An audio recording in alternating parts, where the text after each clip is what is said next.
My name is Amanda Lowe.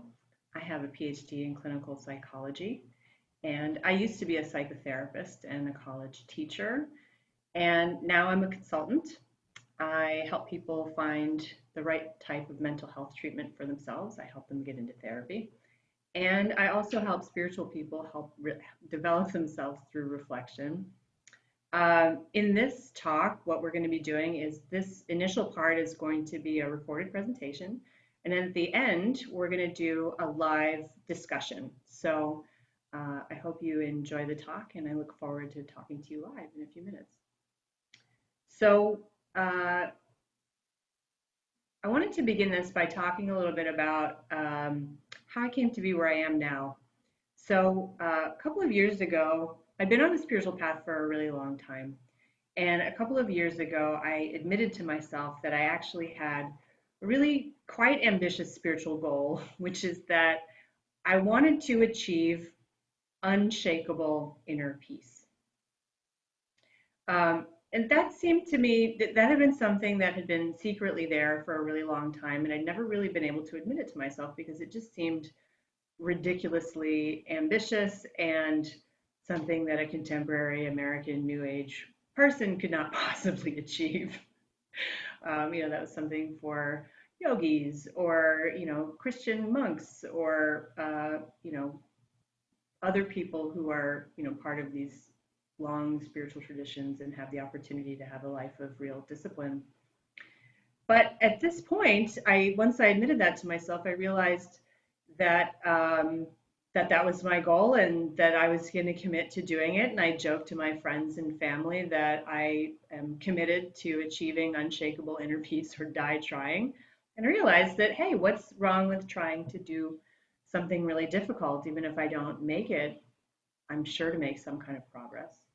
So going into this wholeheartedly has really pretty radically changed my life. And one of the ways that that's happened is that it's forced me to be deeply honest with myself in ways that I've never really been able to do before. And I've been pretty good at being honest with myself or learning to become so over the years. Um, the reason I wanted to give this talk today is that I found that this honesty has brought an experience of both peacefulness and surprisingly empowerment that was really unexpected to me. So today I'm going to talk to you about how inner peace is actually deeply empowering and it's essential for positively impacting giant messes like the ones we're experiencing with the coronavirus, not just the virus itself, but also our profound cultural incoherence and confusion and frustration and rage and all that we're having with each other. So uh, with that in mind, I'm going to share my screen with you, and I've prepared a series of images to ground our way to talk about this. So the title of today's talk is Existential Surfing, Cultivating Inner Peace in a Time of Crisis. And I'll confess that I've always wanted to be a surfer. I really, even as a little girl, I used to buy surfing magazines and cut out the pictures and hang them on my wall, which was really sad because I lived in suburban Detroit, Michigan, and there was no chance of me being a surfer at all. Plus, not to mention the fact that my skin, when it's in the sun, ignites into flame after about 15 minutes. So the idea of being somebody who is on the ocean all day in the, in the sun, just something that is never really in the cards for me. But I feel like surfing, I am a water person. I spend a lot of time in the water when I can. And in Michigan, there is a lot of water. And there was something that just really spoke to me from a very early age uh, about a kind of a depth and something really existentially and spiritually powerful about relating to the ocean in that kind of way. And I feel like surfing is a profound metaphor for being on the spiritual path. You're engaged with an ocean world, right? It's not just the ocean itself, but it is the sky, it's the wind, it's the sun, the seafloor, reefs, the beach, animals, all the little organisms of the ocean, and then also all of the other people. And that to me is a metaphor for life and our world of existence, and also the way in which we are aspects of the sentient fabric of God that makes up all things. So much of it we can't see or know. I mean, we relate to the ocean as these tiny little beings, and it's this vast organism itself that we just engage with in the smallest possible way. But that engagement for us is highly visceral, truly profound, and it's complete. Our body, mind, and our spirit are there all the time, even just if you're wading in the ocean at the very, very edge. So, the ocean world is a metaphor for the larger world of existence and the mind of God and the heart of God, which we're all inside. And surfing itself is the practice of engagement, right? So, Jerry Seinfeld once said, surfing is just the ocean throwing us out over and over again. And I think that this is true for the best surfers as well as the worst ones, right? It's a profound and lifelong direct engagement with all that is.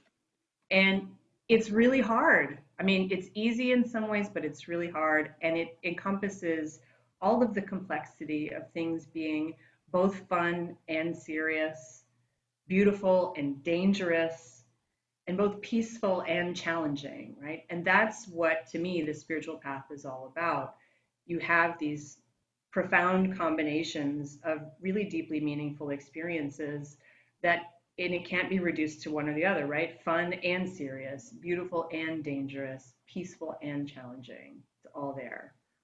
And I also chose this in part because I felt like the other sport that really spoke the most to me about this was skateboarding, but I feel like skateboarding is not nearly as majestic as much as I enjoy watching it. So when you're surfing, you have the opportunity to see both your achievements, like your level of skill, and also your attitude mirrored back to you really clearly, really like immediately. In this metaphor, the surfboard is the ground of our daily practices and habits. It's the foundation of the life ways and technologies that we get from our community, our culture, and our traditions. Right? Somebody had to invent the surfboard, and then a whole bunch of other people refined and developed different styles of them, different ways of using them. There's all sorts of different long and short, thick, thin, with different kinds of little rudders. I don't know exactly what they're called technically. Sorry if there's any surfers out there. And then we also, have to choose which kind of surfboard works for us. And sometimes we have more or less of a choice depending on our resources and the different areas that we come from.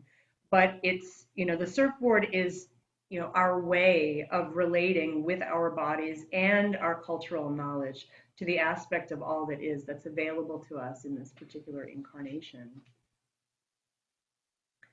Then there's the surfing skills, right?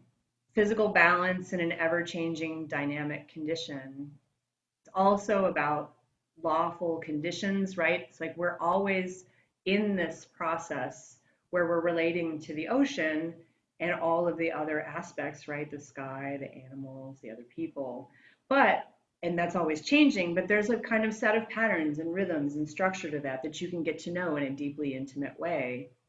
And as you get to know that, you develop better judgment, right? Not judgment in the sense of judging people and thinking they're jerks for, failing or being hypocrites or something, but judgment in the sense of being able to make good decisions, having the ability to understand the whole full context of the ocean, the sky, the wind, the sun, the seafloor, the animals, the other surfers. You can relate to that, and you can see what's a good idea, what's not a good idea, what's likely to bring you the best outcomes, and when should you do something else? When should you say no? When should you back off?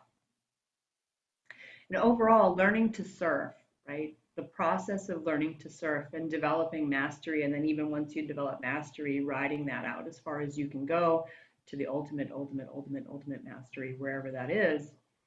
That's about your own, like what you bring in the sense of your dedication, practice, the attitude of joyful apprenticeship to the existential ocean world, and to learning to skillfully maneuver your own body and your mind, right? Because anytime you're trying to learn to do something like surfing, it's not just about your physical coordination. It's not just about how many times you go out there and do the work, but it's also about how you do the work with your attitude, how you do the work with your mind, how you reflect on what you've done, how you make decisions and understand, the impact of your previous participation.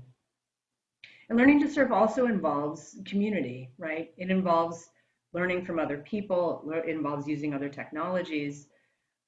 But overall, it's really a process that you have to engage in for yourself. The thing is that this image that I have here, right? This image is of a guy named Kai Lenny, who is currently a pretty famous young surfer who right here is surfing a very large wave. And big wave surfing is something that's been a relatively newer innovation in surfing, and it requires quite a lot of actually technological innovation and also teamwork for them to be able to work with this kind of level of difficulty and radical ocean power, right? The thing is that this idea of using surfing and learning to surf as a metaphor for the spiritual path is, and also as a way to ground a discussion about developing inner peace, the cultivation of inner peace, is that there's something very specific going on, right? Inner peace is not just some magical thing that happens when suddenly the world is something that doesn't bother you anymore, or you're not dealing with giant, massive ocean waves that if you take one wrong move, they're going to kill you.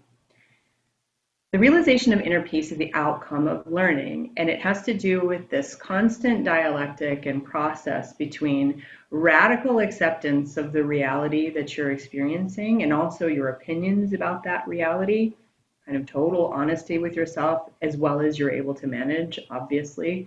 And then taking that acceptance and understanding of the context and your own experience of the context and turning that into a kind of very active participation and total engagement, which is completely sincere. I mean, obviously, as far as you can be, right? But it's like you take at your absolute best in terms of being honest with yourself and accepting what's happening around you, right? Like you're not going to mess around with this giant wave. You can't be like, oh, it's not that big of a deal. This is a giant wave. Like if you don't respect the wave and you don't actually accept the nature of this wave, it's going to kill you, right? It can kill you. It will kill you. It'll kill you just for being so disrespectful because you're not paying attention to what it's really like, right? So you have this acceptance, and then from the acceptance, the inner peace isn't just about the acceptance. I think a lot of people think that. It's actually about the participation and this cycle where you accept and you participate, and you accept and you participate. And the inner peace experience is the outcome of learning, right? The more that you become comfortable accepting what's really happening, the more you become comfortable participating in a sincere way. And then what happens is that your outcomes become more and more graceful, more and more beautiful, more and more effective. And that feels peaceful. That makes it possible for you to sleep at night, right? So that's the basic idea, right? So we're going to talk a little bit about a few different things. So today we're going to talk about a little bit about the spiritual goal and ideal of the attainment of inner peace. We're going to talk a little bit about cultural ideals and the evaluating of spiritual progress. And we're going to talk a little bit about working alone and together in the current crisis.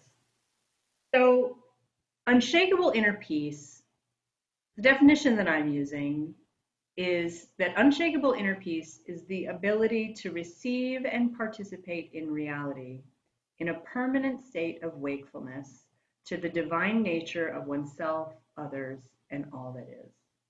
So I'll say that again. The ability to receive and participate in reality in a permanent state of wakefulness to the divine nature of oneself, others, and all that is.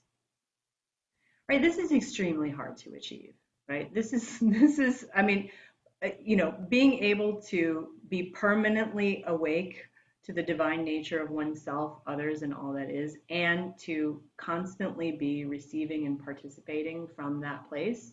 I mean, this is the best that a human could possibly do. This is like a sort of pinnacle of certain kind of set of spiritual ideals. in a way, this is how I understand the nature of what the Buddhists call enlightenment, although I could be wrong about that. But that's my take on it, right? It's really, really super hard to achieve. So these goals, right? A goal like this is aspirational, right? I could work all of the rest of my life and however many other lifetimes there might be in my future, and I might never achieve it. I mean, who knows how long it would take for me to be able to actually pull off that level of mastery, that level of presence, that level of willingness to engage, right? And even if I did, right, come to some kind of fruition with that, my very highly realized outcomes might not really look that great, right? So this guy here, this is a picture of a guy named, I think, Jimbo Pellegrin. I'm not sure if I'm pronouncing his name properly, but I guess he's a pretty like legendary, very highly accomplished surfer who also happens to be somebody who's really very physically heavy, right? And so here's a guy who somehow managed to go against the sort of idealized body type of what it means to be a really superior athlete. And he found a way to take his body and apprentice with his body to the ocean world. And he found a surfboard that worked for him. And that guy just rides big waves, maybe not the biggest waves, but this guy is a really, really good surfer, right? So from the outside, uh, you if you saw him walking down the street, you wouldn't necessarily think that. A lot of people wouldn't think it, right? So there's this issue with, okay, we have these aspirational spiritual goals, but and we might never achieve them, first of all, which is actually very un-American. The idea that you could try something for a long time and not achieve it, right? That kind of goes against our grain. And then there's also the problem of even if you do achieve it, people might not be able to recognize it because you don't look the part, right? So for us to be able to achieve anything, right, um, we have to realize that when we have aspirational goals, that means that we're going to fail a lot, right? Part of the thing that drives me nuts about our current cultural situation regarding our political world, and this has been going on for quite some time, not just right now, is the way in which everybody thinks that everybody should just know what the right thing to do is without any like reflection or work. And there's this just, total exasperation with the way that we constantly fail. But the thing is that of course we're going to constantly fail because we're trying to do things that are really difficult and we don't really know how to achieve them. And learning to surf or being on a pathway toward trying to achieve unshakable inner peace means a lot of failure, right? So I picked all these pictures of surfers like wiping out. The one that we had on the initial page is one of my favorite. I just love this. Probably dude's legs are just sticking out and his head's like down in the wave. And even just, one of the things I love about surfing too is that they invented a little leash that you tie around your ankle to the surfboard because you're going to fall off the board all the time. You fall off the board so much, you tie it to your body, right? This is what being on the spiritual path is like, right? That's how many times you fall down. So, and this guy, that looks like he might have actually meant to do that. Who knows, right? So, another thing that aspirational means is that there's these iconic images of perfection, right? So we saw Jimbo Pellegrin before, and now we've got the hot girl with the perfect butt and the pink surfboard. She's got the great tan and the beachy waves, and we have no idea whether or not she's a good surfer, but it's definitely a very like sort of iconic beach babe surfer girl kind of image. And you know, the issue with these kind of images of perfection is that, we don't know whether or not she can surf as well as old Jimbo Pellegrin, but people might say she should be able to, right?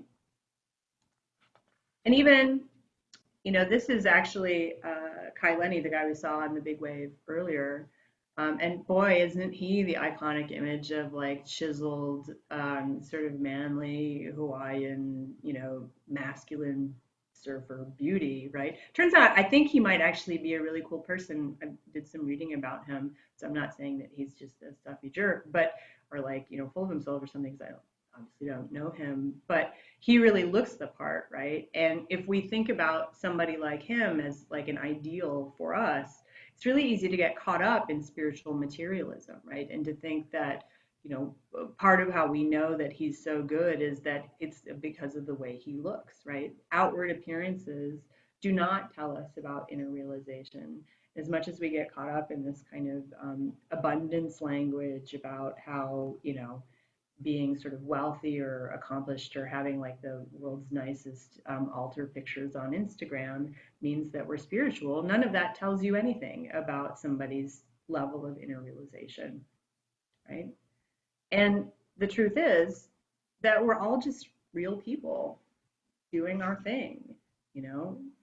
We have our own real bodies and we learn to use them and we apprentice ourselves with our bodies to the ocean world and the regular world, right, through the spiritual practices. And we have to go through this process of constantly accepting what we find and then participating with what we have.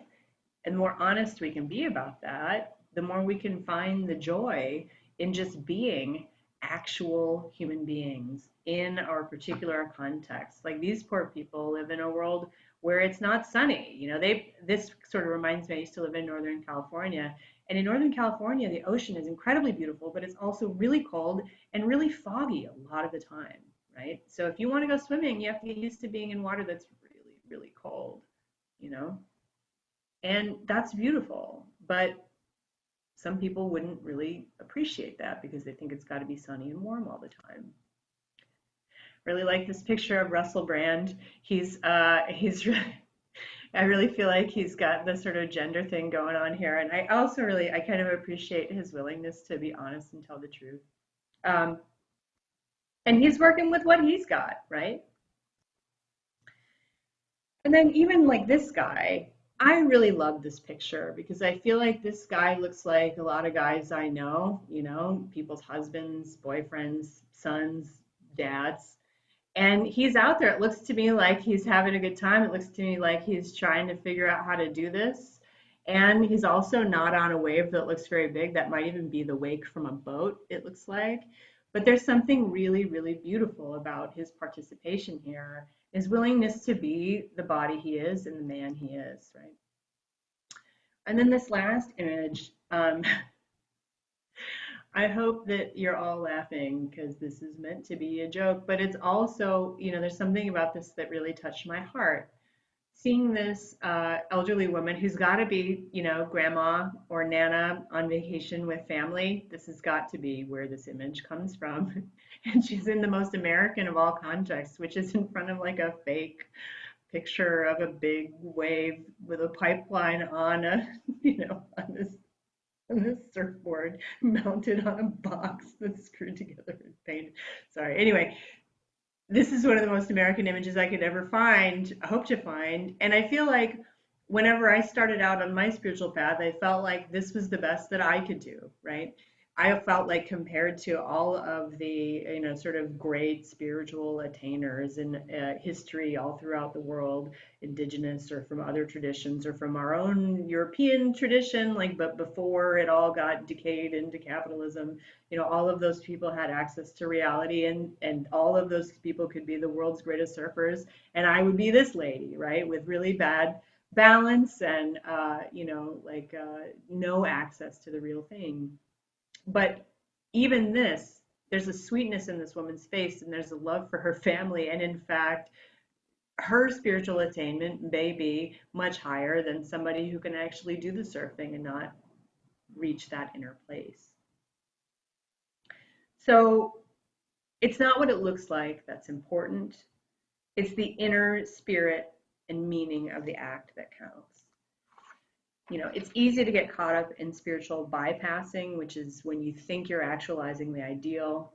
You've got the beautiful picture of the sunset and the sexy legs and the surfboard, and oh, it's so romantic. But that's not the same as actually accepting reality and participating all the way. So if you can't judge by looks, how can you evaluate spiritual progress? Well, the good news is that it's all about self-evaluation and personal satisfaction. And the bad news is that it's very hard to see yourself clearly. You can always be wrong about yourself. And the non-dual news is that there's no escape from having to learn to evaluate your own progress for yourself. That's it. The question, are you satisfied with your own progress? This is the only question that matters. Are you satisfied with your own progress? But you'll say, Amanda, what about our relationships with others? Isn't that the most selfish thing in the world? Are you just advocating for people to become totally sociopathic jerks? No, no. We're all here learning to surf together. We have a lot to offer each other, right? Community, technology, wisdom, shared experience, encouragement, love, right? Ultimately, we are all aspects of the sentient fabric of the cosmos, right? We're united in an inseparable communion with each other and all that is. All of that's true. And we learn from each other and we help each other all the time. This is an image of, sort of what it takes to do the bigger wave surfing, right? They've got all kinds of things around. The people are there, right? It's not just the lone dude looking great, right? There's a whole community here. That's true. But it's also true that no matter how much we're with other people and no matter how much they help us, everyone has to learn to surf for themselves.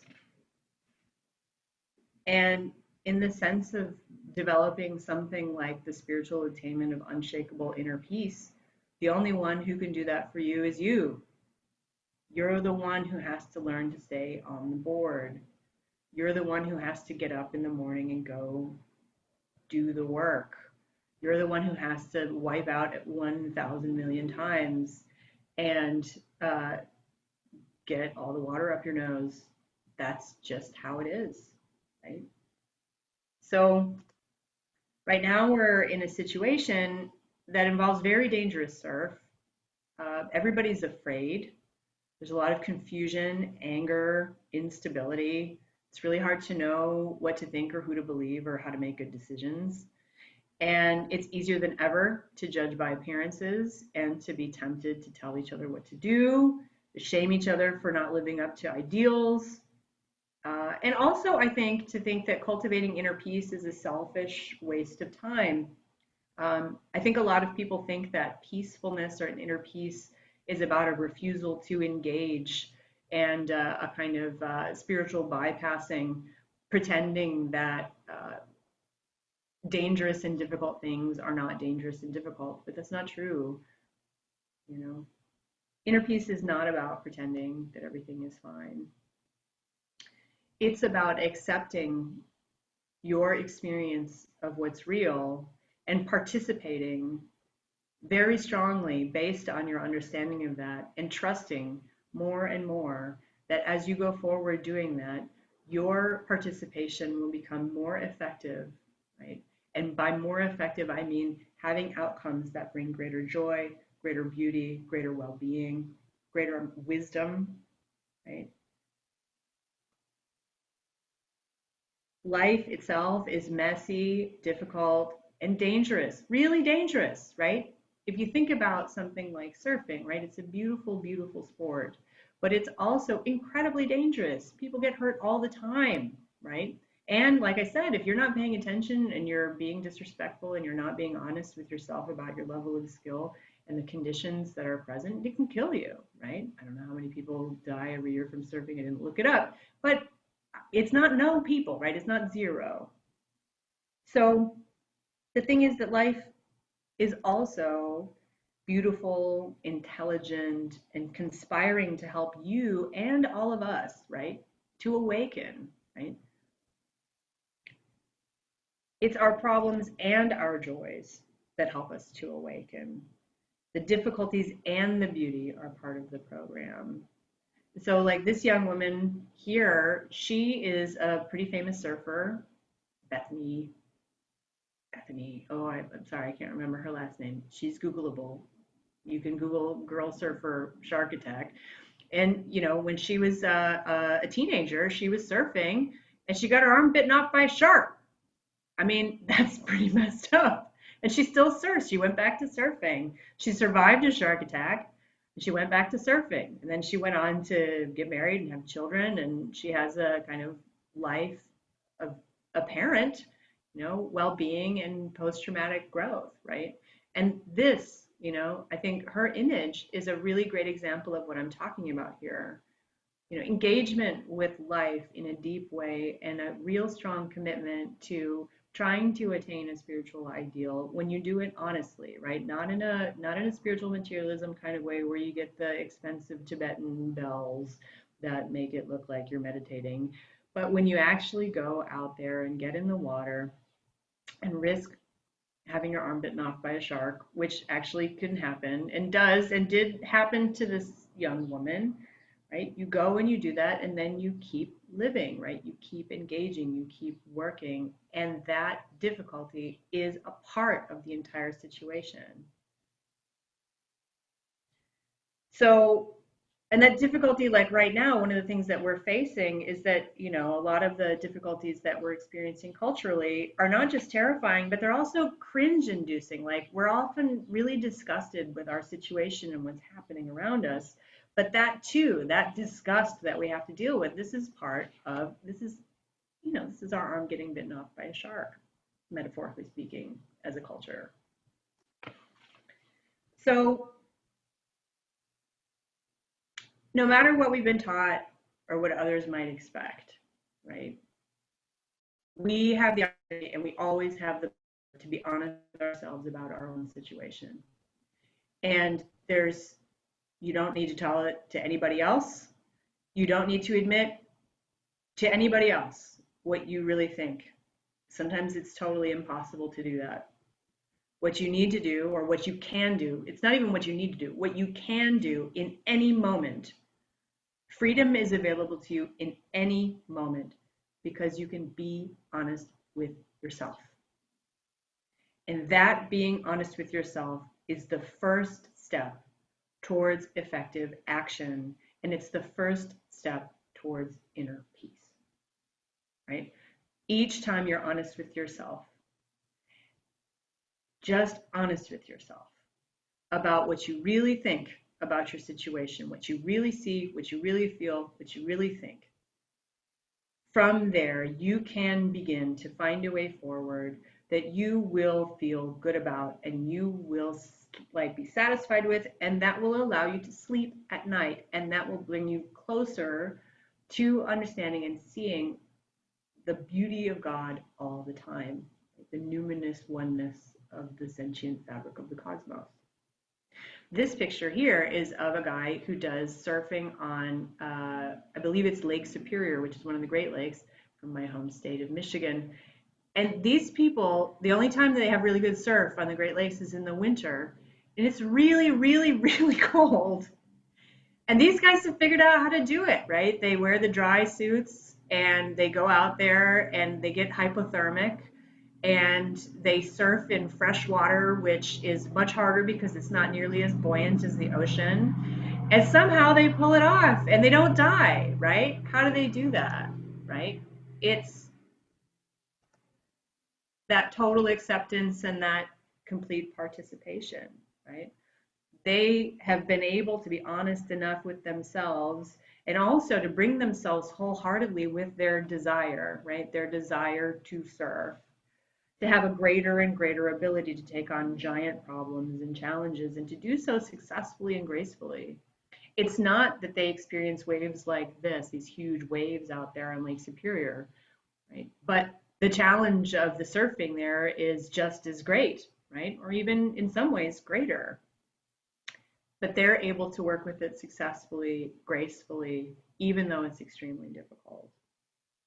So that's basically my message for you today, is that your power is here right now in any moment. Your pathway to inner peace is right here in any moment, and it begins with being honest with yourself, staying on your own surfboard, and then naturally from that comes your real responses to situations, your real participation.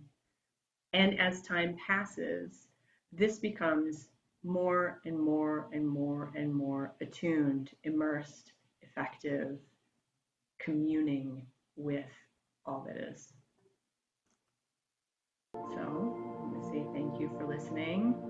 Feel free to get in touch with me at either my getintotherapy.com website, where I help people get into therapy, or my spiritual consulting website, which is aglowbelow.com.